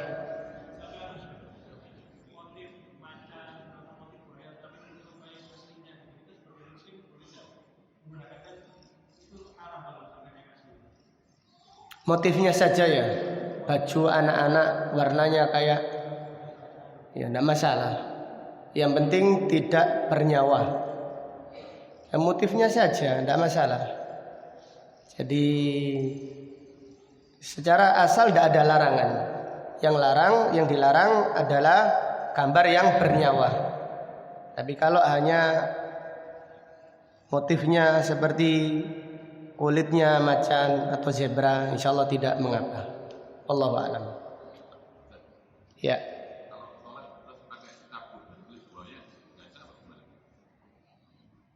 Salat memakai kulit dari sabuk dari kulit buaya, ya sah salatnya. Tapi dia menyelisihi Rasulullah SAW, karena buaya termasuk binatang apa? Buas. Iya. Jadi salatnya sah. Seperti orang yang salat memakai baju hasil curian, salatnya sah. Tapi dia berdosa. Masa kita menghadap Allah dengan maksiat? Kita menghadap Allah dengan kondisi yang sebaik mungkin, pakaiannya halal, pakaiannya diridhoi Allah. Dan alhamdulillah yang dari binatang-binatang tersebut mahal. Iya kan? Seperti tas itu yang dari buaya itu namanya Hermes ya. Hermes namanya penyakit ya. Karena yang memakai biasanya orang punya penyakit pamrih. Subhanallah, tas sampai ratusan juta, padahal dipakai terus sama-sama rusaknya. Kalau tidak pamrih apa mereka? A'udzubillah. Jadi alhamdulillah itu pun mahal, jadi tidak sepatutnya. Tapi kalau sudah terlanjur dipakai, maka sholatnya apa? Sah. Diganti saja dengan kulit yang dari sapi, dari Tanggulangin itu, kulit sapi banyak itu. Murah meriah insyaallah. Barakallahu fikum. Ada yang lain silahkan. Satu hadis lagi. Babun idza walaghal kalbu fi ina'i ahadikum falyaghsilhu sab'an. Bab apabila anjing minum di bejana kalian, maka cucilah 7 bilasan. An Abdullah bin al-Mughaffal qala, dari Abdullah bin Mughaffal radhiyallahu anhu berkata, amara Rasulullah sallallahu alaihi wasallam biqatlil kilab. Rasulullah sallallahu alaihi wasallam memerintahkan untuk membunuh anjing. Summa qala ma baluhum wa balul kilab. Kemudian Nabi sallallahu alaihi wasallam bersabda, kenapa kalian? Ada apa dengan anjing, antara kalian dan anjing? Artinya jangan dibunuhi semuanya. Summa rakhasa fi kalbis saidi wa kalbil ghanam. Kemudian Rasulullah sallallahu alaihi wasallam memberi keringanan memelihara anjing untuk berburu dan anjing memelihara kambing, yaitu anjing memelihara ternak. Wa qala, Nabi sallallahu alaihi wasallam bersabda, idza walaghal kalbu fil ina, apabila anjing minum di bejana kalian, faghsiluhu sab'a marrat, maka cucilah 7 bilasan. Wa affiruhu tsaminata fit turab, kemudian taburkan di bilasan yang ke-8 dengan tanah. Ini lafaz Muslim demikian. Wa fi riwayat Yahya bin Sa'id wa rakhasa fi kalbil ghanam was-saidi waz-zara'. Dalam lafaz Yahya ibnu Sa'id, yaitu Nabi SAW memberi keringanan memelihara anjing untuk menjaga kambing, atau untuk berburu, atau untuk menjaga kebun. Pada hadis ini disebutkan wa affiruhu tsaminata fit turab, taburkan bilasan yang ke-8 dengan tanah. Hafidz Ibnu Hajar dalam kitabnya Fathul Bari mengkritisi lafaz ini, karena lafaz ini berselisih atau bertentangan dengan lafaz Al-Bukhari dari sahabat Abu Hurairah yang lebih kuat, yaitu Nabi SAW bersabda ulahun nabi turab, bilasan yang pertama dengan apa? Tanah. Nah, kalau sudah bersih 7 bilasan, 8 kok ditambahi tanah, ini apa fungsinya? Maka lafaz yang lebih sahih yang disebutkan oleh Imam Bukhari yaitu ulahunna biturab, bilasan yang pertama dengan tanah. Dan tanah fungsinya untuk menghilangkan virus atau bakteri yang keluar dari mulutnya anjing, yang tidak bisa dibersihkan dengan yaitu pembersih biasa. Tidak bisa, hanya bisa dibersihkan dengan tanah.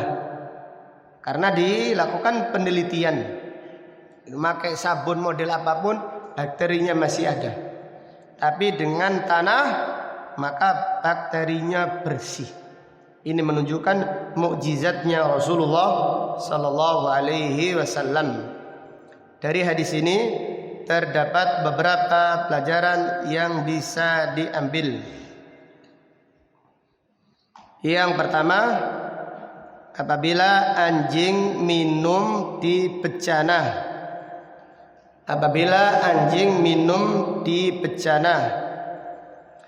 maka bejana tersebut dicuci dengan 7 bilasan.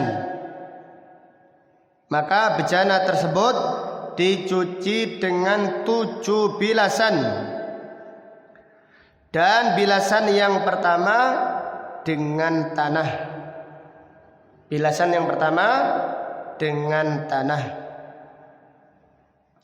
Pelajaran yang berikutnya, najisnya anjing adalah najasatun mughalladah. Najisnya anjing adalah najis yang berat. Jadi najis itu terbagi menjadi berapa? Ada 3. Yang pertama, najasatun mukhaffafah, najis ringan. Yang kedua, najasatun mutawassithah. Adapun najisnya anjing adalah najasatun mughalladah. Maka anjing itu liurnya najis, dagingnya najis, kotorannya najis. Yang tidak najis hanyalah bulunya saja. Jadi bulunya tidak najis. Sehingga kalau kita disenggol anjing, maka pakaian kita tidak najis. Dan najis itu berhubungan dengan yang basah. Jadi kalau kita ingat najis, ingatlah najis itu berhubungan dengan yang apa? Yang basah. Jadi sekali lagi, dagingnya najis, liurnya juga najis, darahnya najis, kotorannya demikian pula kencingnya najis. Dan najisnya anjing adalah najasatun mughalladah, najis yang berat. Kemudian pelajaran berikutnya, larangan memanfaatkan kulitnya anjing. Najis semuanya, kulitnya najis. walaupun disamak atau tidak disamak tetap najis. Kemudian pelajaran berikutnya, larangan memelihara anjing. Larangan memelihara anjing kecuali anjing untuk berburu atau menjaga ternak atau menjaga kebun.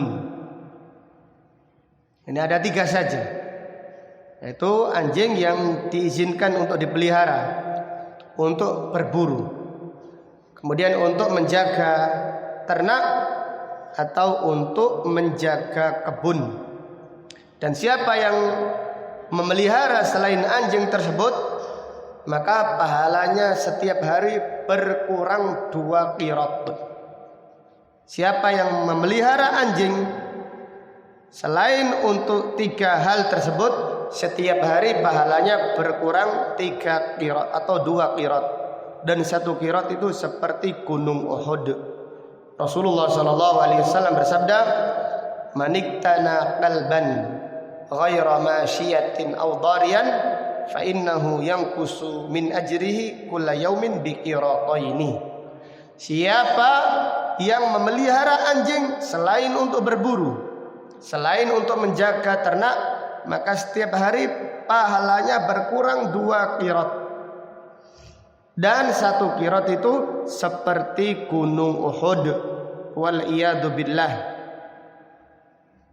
Maka lihatlah, orang yang memelihara anjing otomatis dia akan banyak melanggar syariat.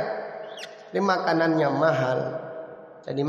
mahal. Karena anjing itu ngemil juga. Ada susunya, susu anjing. Ada makanan beratnya, ada makanan ringannya. Plus ngajak jalan-jalannya. Terutama hari Sabtu itu ada banyak jalan-jalan. Anjing diajak jalan-jalan sama tuannya. Muanja sekali tuannya. Sini sebab. Fitrah yang terbalik, anaknya tidak diajak main-main, tetapi ngajak main-main dengan apa? Anjing. Iyadu billah. Wallahu taala a'lam bishawab. Sampai demikian pengajian kita pada pagi ini.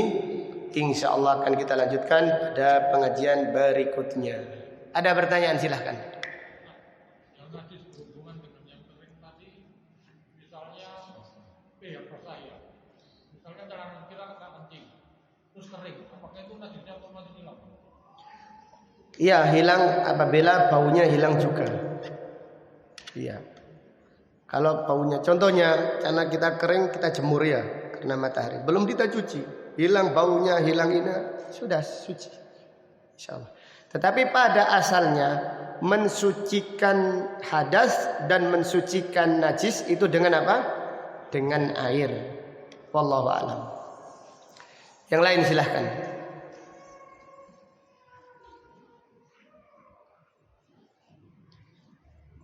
Baik, kalau tidak ada pertanyaan, kita mengingatkan kepada ikhwah sekalian, kita ini sekarang sudah tanggal 2 Dzulhijjah. Maka perbanyaklah bertakbir. Itu sunnah yang ditinggalkan kaum muslimin, yaitu bertakbir Allahu Akbar, Allahu Akbar, La ilaha illallah, Allahu Akbar, Allahu Akbar, walillahil hamd. Hidupkan rumah kita dengan takbir. Perjalanan kita naik kendaraan, takbir. Di masjid bertakbir, di pasar bertakbir, tidak apa-apa. Kita jangan malu untuk mengagungkan syiar-syiar agama Allah. Allah Ta'ala berfirman, "Wa may yu'azzim sya'airallah fa innaha min taqwal qulub." Siapa yang mengagungkan syiar-syiar Allah, maka itu adalah tanda ketakwaan hatinya. Di anak kita ajarkan takbir 13 hari ya ikhwah. 13 hari dari tanggal 1 Dzulhijjah sampai tanggal 13 itu disunnahkan memperbanyak takbir. Diriwayatkan oleh Imam Bukhari bahwasanya Abdullah ibnu Umar dan Abu Hurairah keluar ke pasar pada hari-hari ini. Mereka tidak belanja, tetapi hanya bertakbir, sehingga pasar pun penduduk pasar bergemuruh dengan takbir. Itu pasarnya para sahabat. Tapi rumahnya jamaah pengajian musik. Rumah kita ini, auzubillah. Jadi maka penuhilah dengan takbir, ajarkan anak kita. Allahu Akbar, Allahu Akbar. Ayahnya bertakbir, ibunya bertakbir, anaknya bertakbir, bergemuruh dengan takbir. Ini tanda kita mengagungkan syiar-syiar agama Allah. Dan para sahabat mereka memanfaatkan hari-hari yang mulia. Ini hari-hari yang terbaik dari ayyamud dunya. Bahkan lebih baik harinya daripada yaitu hari di 10 terakhir Ramadan. Jadi 10 terakhir Ramadan apabila malamnya, maka malamnya lebih mulia daripada 10 pertama Dzulhijjah. Adapun siangnya, maka siang 10 Dzulhijjah, 10 pertama dari bulan Dzulhijjah lebih mulia daripada siang di 10 terakhir bulan Ramadan. Demikian maka perbanyaklah membaca Al-Quran, perbanyaklah bertakbir. Rasulullah SAW bersabda, "Ma kabbara mukabbirun qattu illa busyira bil jannah." Tidak ada satupun orang bertakbir sekali saja kecuali malaikat berkata, "Absyir bil jannah." Bergembiralah dengan surga. Ini adalah amalan yang agung, syiar-syiar agama Allah. Apalagi kita berada di hari-hari yang terbaik, maka orang yang yaitu terhina, yang menganggap hari ini seperti hari-hari yang lainnya. Apabila orang-orang yang mengejar dunia punya musim-musim tertentu, mereka menaikkan dagangan mereka. Ada musim-musim tertentu, pedagang itu meningkatkan jual belinya, memperbanyak kulaannya, jual barangnya lebih dimahalkan. Itu mencari dunia. Maka orang yang mencari akhirat ada musim-musim. Di sana mereka itu meningkatkan ibadahnya. Tidak sama. Mungkin kalau kita setiap hari ngaji 1 juz, hari ini kita tingkatkan 3 juz. Supaya bisa 10 hari khatam Al-Quran. Itu bisa. Bagi siapa yang menyingsingkan lengannya. Kemudian memperbanyak doa. Mohon pertolongan pada Allah. La haula wa la quwata billah. La haula wa la quwata illa billah. Hari ini bukan hari HP. Hari Al-Quran. Hari takbir. InsyaAllah Allah memudahkan. Demikian, ilmu itu harus dilatih. Jadi jangan kita mengikuti kebiasaan saja. Tidak ada peningkatan dari ilmu yang kita dapatkan, maka itu kurang. Ilmu itu bukan tambah wawasan, tapi tambah amal, tambah iman, tambah takut kepada Allah, tambah khusyuk, tambah rindu kepada Allah Subhanahu wa ta'ala. Maka belajarlah bagaimana kita memuliakan ilmu, supaya kita mendapatkan manfaatnya ilmu. Belajarlah bagaimana para ulama dahulu beradab di dalam ilmu, sehingga mereka mendapatkan manfaat besar dari ilmu yang dipelajarinya. Karena ilmu itu bukan yang diketahui, tapi ilmu yang hakiki adalah ilmu yang diamalkan, yang dimanfaatkan. Jadi kalau kita ini malu bertakbir, sedangkan mereka maksiat tidak malu bermaksiat kepada Allah. Mereka yang bermaksiat tidak malu nyanyi-nyanyi. Dan kan kita malu bertakbir. Padahal ini syiar tauhid. Allahu Akbar, Allahu Akbar. La ilaha illallah. Allahu Akbar, Allahu Akbar. Walillahil hamd. Terus. Perbanyaklah takbir. Karena ini adalah hari-hari disyariatkan untuk memperbanyak takbir. Subhanakallahumma wa bihamdika asyhadu an la ilaha illa anta astaghfiruka wa atubu ilaik. Wa sallallahu ala nabiyyina Muhammad wa ala alihi wa sahbihi wa sallama tasliman katsira. Walhamdulillahi rabbil alamin. Assalamualaikum warahmatullahi wabarakatuh.